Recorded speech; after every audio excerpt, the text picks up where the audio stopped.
Alright guys, what's going on? Welcome back into the channel. Jake Reid as always, coming back at you with part 9 of our Pittsburgh Pirates franchise here on MLB The Show 20. This is my second attempt at making the video because the connection cut out the first time. Hopefully the connection's good this time. We're going to see if we can make it all the way through. So, we have a whole bunch of things to update you guys on because the last time that we updated you was back after the draft on June 2nd. So we have the whole month of June to update you on as well as the month of July. We're sitting right here before the trade deadline because I have not decided exactly what I'm going to do at the trade deadline. We haven't made a whole lot of trades or anything, and we really don't have a whole lot of options in terms of players to trade, so we'll see what happens there, and we'll summarize that as we go here. But let's go ahead and summarize you guys on the schedule so far. So in terms of our standing, we obviously have a ridiculous record at this point, and I'm looking for this to fall off at some point, but we played really well at the beginning of the season. And honestly, we continue to play well. We have the we have the most wins, just slightly above the Dodgers, which is unrealistic. So we're going to be looking to not have quite as good of a record moving forward. I think I'm going to probably have to turn up the difficulty level or something in order to get it so that our record isn't quite so good. I would like us to win the division because I think we've put ourselves into a position to do that by the way we've built our team, but I don't think we should be this far ahead of the Brewers. I don't think we should have 80 wins at this point. So we'll be looking to make it a little bit harder as we move forward, so keep that in mind. But when you look at the schedule here, after the draft, we actually went ahead and lost the Milwaukee series, losing 3 of those 4 games. We picked up a win in the series against Washington. We took a 2-game sweep against St. Louis. We had a 3-game series where we won 2 of the games against Arizona. We swept Chicago. We played Atlanta, where we took 3 out of 4. We played Baltimore, where we took 2 out of 3. And then we played Miami, where we took 2 out of 3. So we are winning most of our series, which I think is maybe a little unrealistic. So I think we're going to be looking to kind of balance things out a little bit as we move forward. Oh, and I guess there was a 4th game against Miami. Then we played Cincinnati again, losing that series. And then heading into the All-Star break, we actually had a 6-game winning streak going into the All-Star break. We did not have any participants in the Home Run Derby, but we did have quite a few All-Stars. So let me update you guys on those people first. I don't really know how it worked, but like Jamison Tyone, Mitch Keller, Noah Syndergaard, Brandon Waddell, they all got votes for the All-Star game, and they were all like high on the list, but none of them was a starter for the All-Star game, so I don't know exactly what happened there. I don't know if they officially got registered as All-Stars or not, so they might not have. I know for a fact, though, that Archie Bradley and Peter Fairbanks made the All-Star game. I believe Keone Kela made it as well. First baseman Josh Bell made it to the All-Star game. Kevin Newman made it to the All-Star game. And then Brian Reynolds made it to the All-Star game. So those were our All-Stars. We do have quite a few All-Stars, quite a few players playing really well this season. And we'll update you more on those after I get through the schedule here. After the All-Star break, we actually picked up 3 losses in a row to Boston. No surprise there. I mean, all those games were decently close. Just a very good team we were going up against. Then we played San Diego, where we ended up losing 2 of 3. We went on to play St. Louis, where we picked up 3 out of 4 wins. And then after this St. Louis series, Martin, our center fielder, got hurt. And so Jason Martin. And so this is where the title of the video comes in, where you play with the hand that you're dealt. It was finally time, and Travis Swaggerty was batting like 280 in the minors. It was finally time to call him up to the major leagues. Jason Martin suffered a broken forearm, so he's out for at least a few months, and we needed a fielder to come up. And the most MLB-ready player that had a good bat going, has good fielding stats, a good all-around player, is Travis Swaggerty. So it's finally time to bring him up. As you guys can see, Chris Sharp had the potential, but he isn't batting very well, so we're looking for him to work on his batting down there in the minors. Swaggerty's the guy. And in his major league debut, he hit a home run. He batted like 3 for 4 or something like that. And currently, through the rest of this month, through the last week of July here, he's batting over 500, which is really good. A really good hot start for calling somebody up immediately like that. I'm looking to continue to get really good performance out of him. Really good that we could finally get him up to the major leagues, and he's fitting in exactly the way I imagined him fitting in. So that's one of the really big moves that we made. It's not a trade or anything like that, but something that's really important for the franchise as a whole. So that's our record. That's what our games were like coming into today. In terms of our rookies, we did re-sign all of our rookies. I believe it's not going to show up here.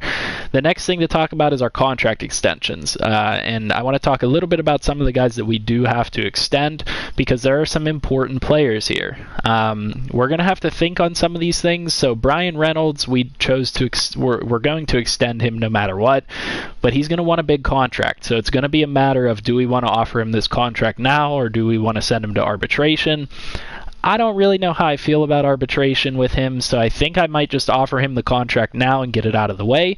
Noah Syndergaard is up for a contract negotiation. I would like to bring him back because we've done what we tried to do with him, and we kind of reclaimed his career and brought him back to superstar pitcher level caliber.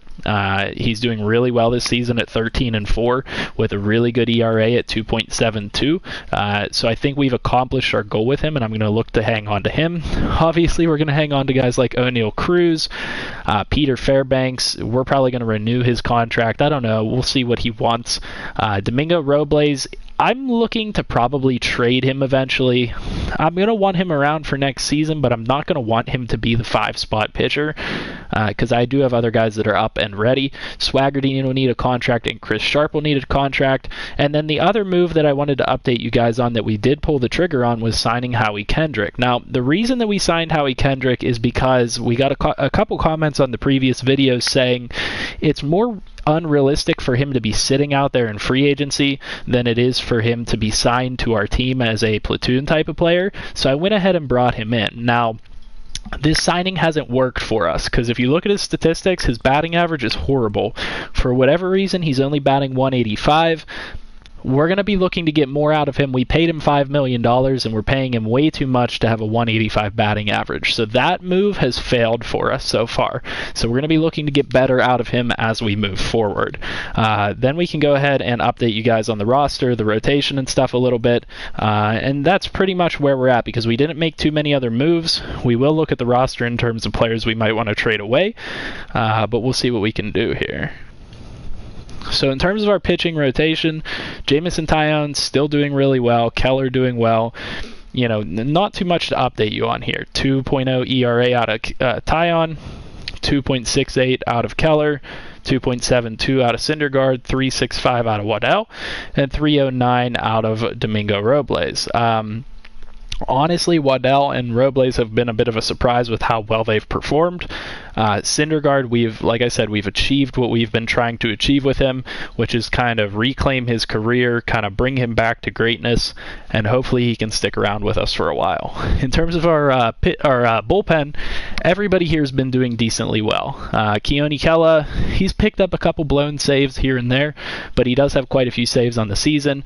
Scott Foster, we'd like for him to perform a little bit better, but he's been continuing to go on an upward path throughout the season, which is nice to see.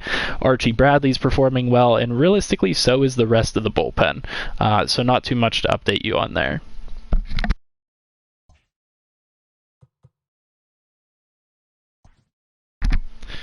All right, then if we look at the lineup, okay, here we are. Everybody's doing pretty well. Kevin Newman's actually batting pretty cold right now at a 267 for how well he batted last year and at the beginning of the season, over 300, well into the mid 300s.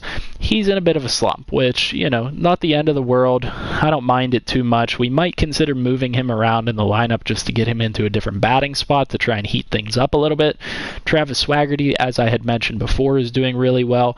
Brian Reynolds continues to do really well as a 339 batting average with 27 home runs, which is just crazy for a guy like him. Josh Bell continues to do really well with a 319 average and 24 home runs. So, our two stars, the two cornerstones here in Brian Reynolds and Josh Bell, are doing exactly what we want them to do. Colin Moran continues to be that really good DH for us. I'm going to continue to utilize him as such. And honestly, I'm just really appreciating having Colin Moran around. Like I said, he is a potential trade piece, but I like him too much, and he could help us in a playoff run. So I don't think I'm going to deal him right now.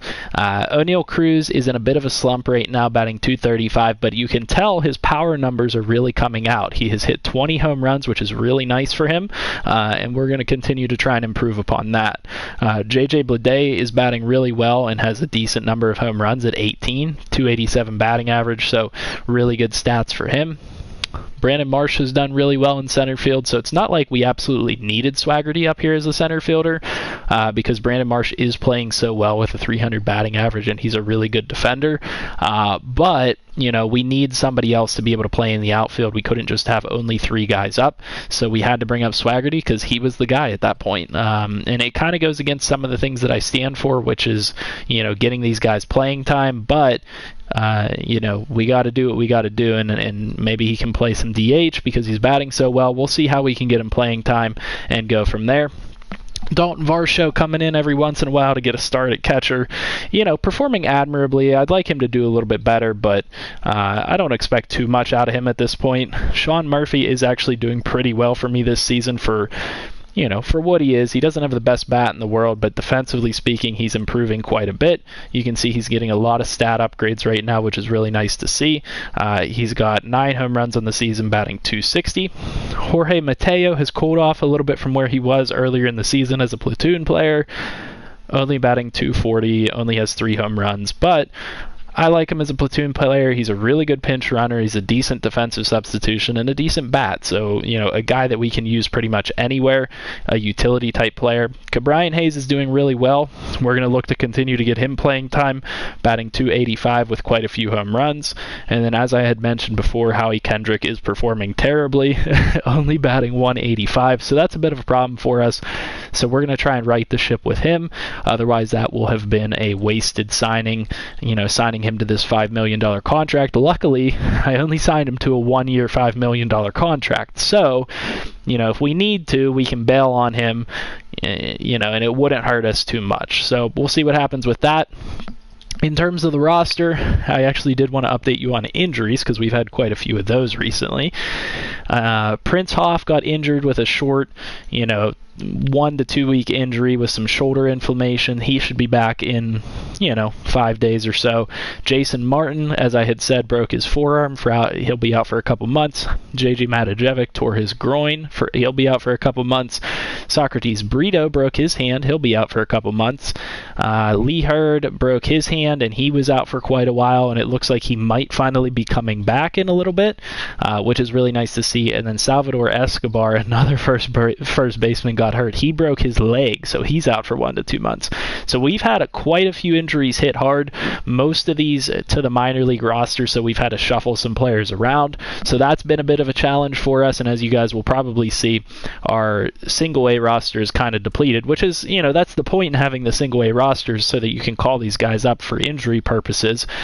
So we're, you know, this is getting depleted as we're trying to fill in the double A and triple A roster for all those injuries, and that's kind of how things are working out right now. There's not much more to update you on in terms of the prospects. The one thing that I do want to update you on is the pitching situation. So Braxton Ashcraft continues to perform really well. He's up to a 72 overall with B potential, and he's looking to bust into the major leagues sooner rather than later. So if there is a suitor out there right now for Domingo Robles, I might be forced to pull the trigger because I want Braxton Ashcraft in the lineup, in the rotation, so that's going to be pretty important for me. But that's where we're at in terms of our roster updates now. I mean, there's not too much else to update you guys on. Like I said, we've covered most of these things. We'll get more in depth as we go further into the season and cover a few other things. Hopefully you guys enjoyed. I'll see you guys in the next one. Leave a like on the video, comment down below with what you guys want to see out of the franchise next. What are your thoughts on some of the moves we've made? Subscribe to the channel if you're new. Like I said, I'll see you in the next one. Have a good night.